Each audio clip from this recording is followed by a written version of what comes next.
Dewan juri yang terhormat, sebelum saya memulai, biarkan saya menyanggah argumen tim pemerintah.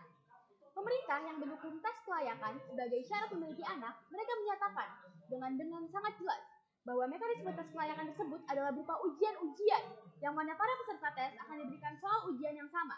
Mereka juga diberikan panduan-panduan merinci sebelum pada akhirnya mengikuti tes kelayakan terkait. Hal itu sangat-sangat membantu para peserta tes untuk mengerjakan soal ujian pastinya. Dan ya, saya mengakuinya.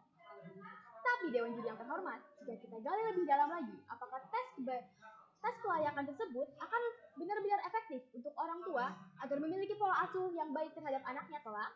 Biar saya jelaskan lagi dengan sebuah skenario. Bayangkan, seorang siswa mengikuti ujian kimia tentang pembuatan ramuan. Ujian tersebut berupa tes untuk menjawab soal-soal teori. Dalam tanda kutip, bukan praktik. Dan siswa tersebut mendapat nilai sempurna. Tetapi, apakah itu berarti dia akan dapat langsung membuat ramuan terkait soal-soal di tes dan akan langsung berhasil? Tentu saja tidak. Sama halnya dengan seorang calon orang tua yang mengikuti tes kelayakan parenting, memang saat tes mereka bisa saja berhasil dengan hasil yang sempurna.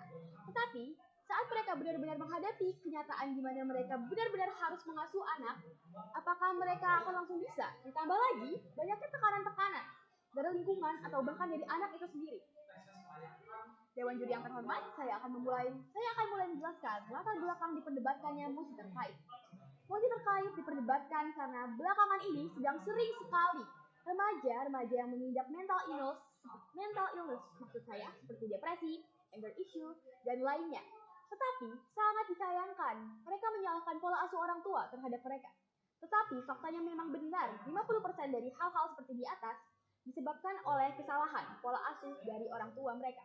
Masyarakat, pemerintah, dan warga negara Indonesia lainnya pun mencari cara untuk meminimalisir kesalahan pola asuh dari orang tua seperti yang telah saya jelaskan.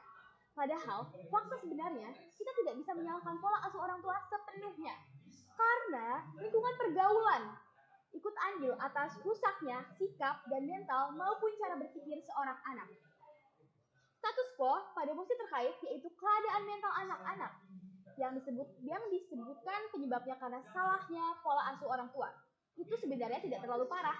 Tetapi, entah mengapa tim pemerintah kerap mengglorifikasikan tes kelayakan terkait mosi.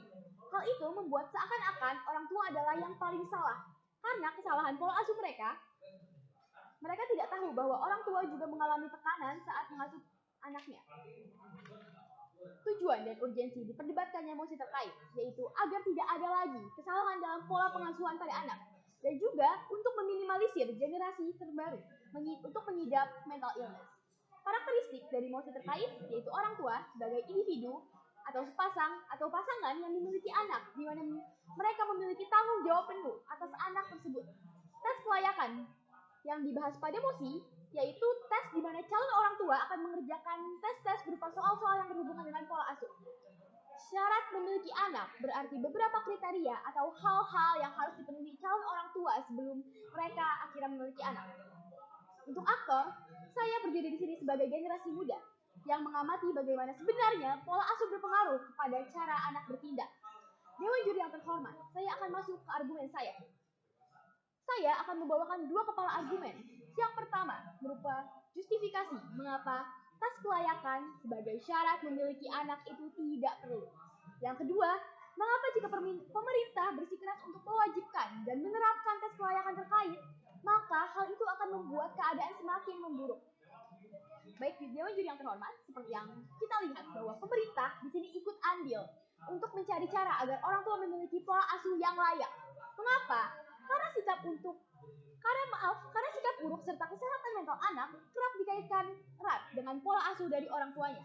Tetapi Dewan Juri yang terhormat, dengan diwajibkannya tes kelayakan terkait pada mosi, hal itu tidak akan membawa impact besar terhadap pola asuh yang nantinya akan diberikan dari calon orang tua ke calon anaknya. Mengapa? Seperti yang sudah saya jelaskan pada sanggahan saya, bahwa tes tersebut hanyalah sebagai tes yang berupa soal-soal yang mana hal itu tidak akan berpengaruh banyak. Karena pada saat orang tua dihadapkan dengan keadaan di mana mereka harus benar-benar mengasuh anak, bukan hanya menjawab soal-soal tes, mereka akan mendapat tekanan yang lebih parah. Karena bisa saja orang-orang memang mahir di teori, tetapi tidak pada praktiknya. Baik, masuk ke argumen saya yang kedua. Mengapa jika pemerintah bersikeras untuk mewajibkan dan menerapkan hal-hal terkait mosi, maka itu akan membuat keadaan memburuk? Biar saya jelaskan. Saat menjalani panduan-panduan berupa materi tentang soal-soal terkait tes. Lalu, anggap saja mereka berhasil mendapatkan hasil tes kelayakan yang sempurna. Maka mereka akan berpikir seperti, wah ternyata mempelajari pola asuh tidak sesulit itu. Pada nyatanya, saat kelak mereka benar-benar memiliki anak, mereka akan dihadapi oleh tekanan-tekanan yang lebih sulit. Tetapi, mereka tidak sesiap itu. Kenapa? Karena sebelumnya mereka berpikir, ini akan lebih mudah. Mereka berpikir bahwa mengasuh anak tidak sesulit itu karena pada tes sebelumnya mereka telah berhasil melakukannya dengan hasil yang sempurna. Singkatnya, para calon orang tua akan meremehkan karena pola asuh di tes lebih mudah dibandingkan saat mereka mempraktikannya. Tidak peduli sebagus apapun tes yang telah diterapkan.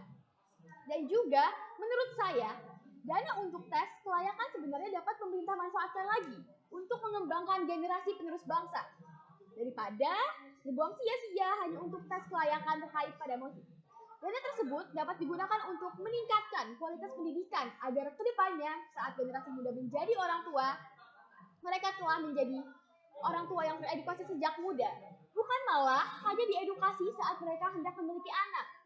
Jika tim pemerintah bersikeras untuk menerapkan tes kelayakan terkait POSI, silakan saja. Tetapi bersiaplah akan kerugian besar dari dana yang telah dikeluarkan untuk tes tersebut.